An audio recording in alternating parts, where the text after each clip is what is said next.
আমি রাঙ্গামাটি বাঘাছু থেকে আসছি। এখানে যে বিলাসিত একটা ঝর্ণা আছে, এর আগে আমি জানি না। তবে এখানে এত যে সুন্দর একটা ঝর্ণা আছে, এখানে এসে আমি উপভোগ করতে পারতেছি।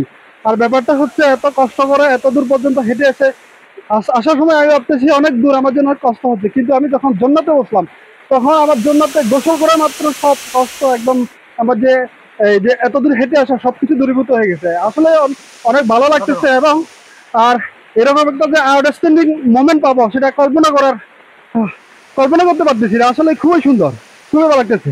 প্রথমবার আসলাম এই জন্যই, সবাই মিলে দেখতে বন্ধু বান্ধবরা ভালো এই জন্য। ভালো লাগছে ভাই। যখন আপনি ঝর্ণাতে যাবেন তখন আপনার এই কষ্ট শেষ হয়ে যাবে। যে কষ্ট করে আসছেন, এটা ঝর্ণাতে যাবেন, গোসল করবেন এবং তখন বুঝবেন যে শরীরে কি আত্মতৃপ্তি হয়। কালার এক্সপার্ট, জর্জ স্যাপ এবং মাইল্ড অন হ্যান্ডস টেকনোলজি সমৃদ্ধ অরিক্স ক্রিস্টাল ওয়াশ আপনার লন্ড্রি এক্সপার্ট। ভালো লাগছে। আমরা আসছি মিরপুর থেকে, খুবই সুন্দর পরিবেশ। আসলে এখানে না আসলে বোঝা যায় না যে কত সুন্দর আল্লাহ তাআলার সৃষ্টি। আমি সবাইকে অনুরোধ করবো আপনারা এখানে আসবেন এবং এই অপরূপ সৌন্দর্য উপভোগ করবেন। ধন্যবাদ।